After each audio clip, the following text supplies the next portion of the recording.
Excel PU college Guruvayanakere ಪ್ರಾಯೋಜಿತ ಅಖಾಡ big fight ವಿಶೇಷ ಮತ್ತೆ ಮುಂದುವರಿತಾ ಇದೆ. ಆಯಿಷಾ ಮೇಡಮ್, ಒಂದು ಪಾಯಿಂಟ್ ಇದೆ ಇಲ್ಲಿ. ಸೊ ಈ ಪೊಲೀಸ್ ವ್ಯವಸ್ಥೆ ಸರಿ, ಒಂದು ಕಡೆ ಯಾರು ಬೇಕಾದ್ರೂ ತನಿಖೆ ಮಾಡ್ಕೊಳ್ಳಿ, ಅಲ್ಲಿ ಕ್ರಿಮಿನಲ್ಗಳಿದ್ರ, ರೇಪಿಸ್ಟ್ಗಳಿದ್ರ, ಅಥವಾ ಕೊಲೆಗಡಕರಿದ್ರ, ಯಾರು ಬೇಕಾದ್ರೂ ತನಿಖೆ ಮಾಡ್ಕೊಳ್ಳಿ.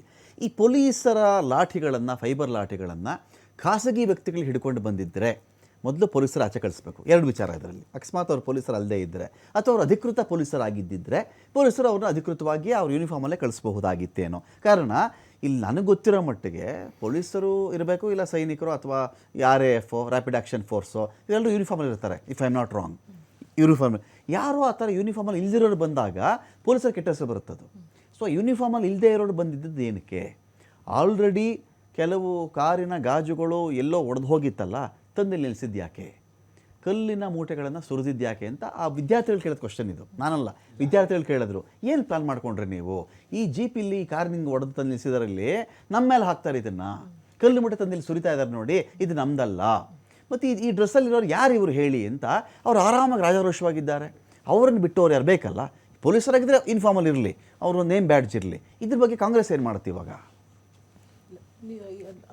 ಯಾರು ಆ ಥರ ಮಾಡಿದ್ದಾರೆ, ಪೊಲೀಸ್ ಅಧಿಕಾರಿಗಳು ಅಲ್ಲದೆ ಇರೋರು ಈ ಥರ ಮಾಡಿದಾರಲ್ಲ, ಮೇ ಬಿ BJP ಸರ್ಕಾರ ಬರಲಿಕ್ಕೆ ಕಾರಣರಾದವರು ಅಥವಾ ಅದಕ್ಕೆ ಬೇಕಾದಂಥ ಯೋಜನೆಗಳನ್ನು ಹಾಕಿಕೊಂಡವರು ಆ ಸಂಘ ಸಂಸ್ಥೆಗಳ ಪ್ರತಿನಿಧಿಗಳಾಗಿರ್ಬೋದು, ಮೇ ಬಿ RSSನ ವ್ಯಕ್ತಿಗಳು ಆಗಿದ್ದಿರಲೂಬಹುದು, ನನಗೆ ಗೊತ್ತಿಲ್ಲ. ಬಟ್ ಅದು ಖಂಡಿತವಾಗ್ಲೂ ತನಿಖೆ ಆಗಬೇಕು. ನಾನಿವಾಗ ಹೇಳ್ತಾ ಇರುವಂಥದ್ದು, ಈ ಮಾನವ ಹಕ್ಕುಗಳ ಆಯೋಗ ಅಂತ ಒಂದು ಇದೆಯಲ್ಲ, ಇಂತಹ ದೇಶದಲ್ಲಿ ಇಷ್ಟೊಂದು ದೊಡ್ಡ ಅನಾಚಾರಗಳು, ಹಿಂಸಾಚಾರಗಳು ಎಸ್ಪೆಷಲಿ ಮಕ್ಕಳ ಮೇಲೆ, ನಾರ್ಮಲ್ ಇರುತ್ತೆ, ದೊಡ್ಡವ್ರ ಮೇಲೆಲ್ಲ ಆಗ್ತಾನೆ ಇರ್ತದೆ, ಬೇರೆ ಬೇರೆದು ಬೇರೆ, ಮಕ್ಕಳ ಮೇಲೆ, ನಮ್ಮ ದೇಶದ ಇಂದಿನ ಏನು ಹುಡುಗರೇ ಮುಂದಿನ ಪ್ರಜೆಗಳಲ್ವಾ, ಅವರೇ ಅಲ್ವಾ, ಅವ್ರ ಮೇಲೆ ಈ ರೀತಿಯ ಅತ್ಯಾಚಾರ, ಅನಾಚಾರ ಆದಾಗ ಯಾಕೆ ಈ ರಾಷ್ಟ್ರೀಯ ಮಾನವ ಹಕ್ಕುಗಳ ಆಯೋಗ ಸೈಲೆಂಟ್ ಆಗಿದೆ ಅನ್ನುವಂಥದ್ದು ದೊಡ್ಡ ಪ್ರಶ್ನೆ. ಈ ಎಲ್ಲಾ ಇನ್ಸ್ಟಿಟ್ಯೂಷನ್ ಅವ್ರನ್ನ ಇವರು ಅಪೋಷನ್ ತಗೊಂಡ್ಬಿಟ್ಟಿದಾರ. ED IT ಅದೆಲ್ಲ ಗೊತ್ತು ನಮಗೆ, CBI ಎಲ್ಲ ಇವರ ಪಂಜರದ ಗಿಳಿಗಳಾಗ್ಬಿಟ್ಟಿದಾವೆ. ಮಾನವ ಹಕ್ಕುಗಳ ಆಯೋಗನೂ ಇವರ ಅಂಡರಲ್ಲಿ ಬಂದಿದ್ಯಾ ಏನು ಅಂತ ಅದೊಂದು ಪ್ರಶ್ನೆ ನಾನು ತುಂಬಾ. ಮಹೇಶ್ವರ್ಗೊಂದು ಪ್ರಶ್ನೆ ಕೇಳ್ಬಿಡ್ತೀನಿ. ಯಾವುದೇ ಹೋರಾಟ ಜನಬೆಂಬಲ ಇಲ್ಲದಿದ್ದರೆ ಮುಂದಕ್ಕೆ ಹೋಗಲ್ಲ. ಎಂಥದ್ದೇ ಹೋರಾಟ ಆಗಲಿ, ಇದು ರೈತರ ಹೋರಾಟ ಆದರೂ ಅಷ್ಟೇ, ಪಹಲ್ವಾನ್ಗಳ ಹೋರಾಟ ಆದರೂ ಅಷ್ಟೇ, ವಿದ್ಯಾರ್ಥಿಗಳ ಹೋರಾಟ ಆದರೂ ಅಷ್ಟೇ. ಆಫ್ ಲೇಟ್ ನೀವೊಂದು ಅಬ್ಸರ್ವ್ ಮಾಡಿ, ಈ ಹೋರಾಟದ ಬಗ್ಗೆ ಆರೋಪ ಪ್ರತ್ಯಾರೋಪ ಇದರ ಪರ ಏನೇ ಇದ್ದುಕೊಂಡ್ರೂ ಕೂಡ ಈ ಹೋರಾಟಕ್ಕೆ ದೇಶಾದ್ಯಂತ ಪ್ರತ್ಯಕ್ಷ ಪರೋಕ್ಷ ಬೆಂಬಲ ಇದ್ದದ್ದು ಬೇರೆಲ್ಲಿ ನಿಮಗೆ ಕಾಣಿಸ್ತಾ ಇದ್ದರೂ ಸೋಷಿಯಲ್ ಮೀಡಿಯಾದಲ್ಲಿ ಕಾಣಿಸ್ತಾ ಇತ್ತು. ನಿಮಗೆ ಜನ ಒಪ್ಪಿದ್ರಿ ಹೋರಾಟವನ್ನು. ನೀಟಿಂದ ಪ್ರತ್ಯಕ್ಷ ಬಾಧಿತ ಪರೋಕ್ಷ ಬಾಧಿತ ಇದಕ್ಕೆ ಎಸ್ ಅಂದಿದ್ರು. ಅದು ಸುಳ್ಳ?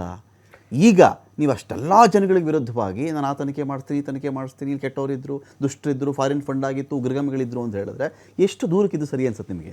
ಇಲ್ಲ, ನಿಮ್ಮದು ಇಟ್ಸ್ ಗುಡ್ ಕ್ವಶನ್. ಇವತ್ತೇನು ದೇಶದಲ್ಲಿ CJP ಏನು ಹೋರಾಟವನ್ನ ಮಾಡ್ತು, ಮೊದಲ ಭಾಗದಲ್ಲಿ ಅವರ ಹೋರಾಟ ಶಾಂತಿಯುತವಾಗಿತ್ತು, ಇಲ್ಲ ಅಂತ ನಾನು ಹೇಳೋದಿಲ್ಲ. ಎರಡನೇ ಭಾಗದಲ್ಲಿ ಅವ್ರು ಮಾಡಿದಂತ ಅವ್ರ ಶಾಂತಿಯುತ ಹೋರಾಟದಲ್ಲಿ ಯಾರು ಬಂದ್ರು ಅನ್ನೋದು ಅದು ಪೊಲೀಸ್ ಇಲಾಖೆ ನೋಡ್ಕೊಳ್ಳುತ್ತೆ. ಆ ಎರಡನೇ ಭಾಗದಲ್ಲಿ ನಡೆದಂತ ಹೋರಾಟದ ತುಣುಕುಗಳಿದೆಯಲ್ಲ, ಅದನ್ನ ಈ ದೇಶದ ಜನ ಒಪ್ಪೋದಿಲ್ಲ. ಪೊಲೀಸರ ಮೇಲೆ ಹಲ್ಲೆ, ಸಂಸತ್ತಿನ ಮೇಲೆ ಪ್ರಚೋದನೆ, ದೇಶದ ಪ್ರಧಾನಮಂತ್ರಿಯ ಮೇಲೆ ಪ್ರಚೋದನೆ, ಇವು ಮತ್ತೆ ಮರುಕಳಿಸುತ್ತೆ. ನೆನಪಿರ್ಲಿ, ದೇಶದಲ್ಲಿ ಯಾರು ಸರಿಸಮಾನರಿಲ್ಲ, ಯಾರು ಸತ್ಯ ಹರಿಶ್ಚಂದ್ರರಿಲ್ಲ, ಅದನ್ನ ಮರುಕಳಿಸಬಾರ್ದು ಅಂತ. ಎರಡು ವಿಚಾರ ನಿಮಗೆ ಕೇಳಿಬಿಡ್ತೀನಿ ಮಹೇಶ್, ಕೇಳಿಬಿಡ್ತೀನಿ.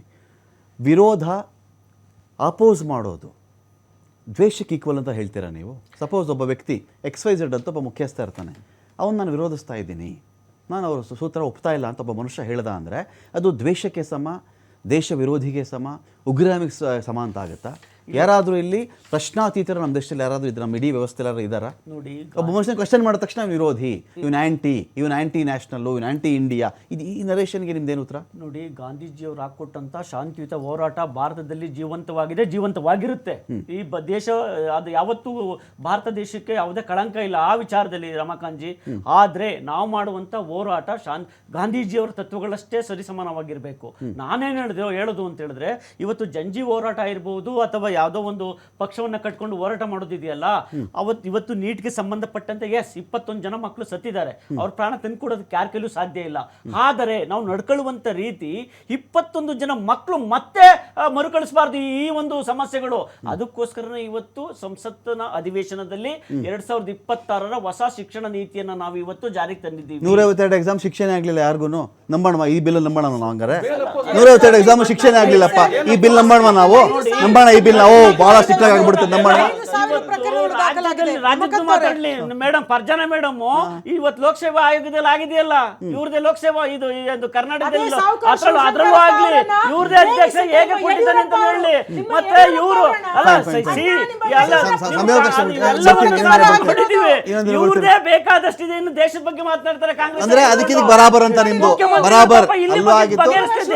ಅಲ್ಲಲ್ಲಪ್ಪ, ನಾಲ್ಕು ದಿನಕ್ಕೂ ಸರ್ಪಾಯ, ನಾಲ್ಕು ದಿನಕ್ಕೂ ಸರ್ಪಾಯ ಅಂತ ಅಷ್ಟೇ ತೀರ್ಮಾನ. ಅವ್ರು ಇವರು ಸಮ thank you Basavaraj sir, thank you Farzana madam, thank you Mahesh ji, thank you Dinesh ji, thank you Basavaraj sir, thank you Mahesh ji. ಸಾಕಷ್ಟು ವಿಷಯಗಳ ಬಗ್ಗೆ ಮಾತಾಡಿದಿರಿ.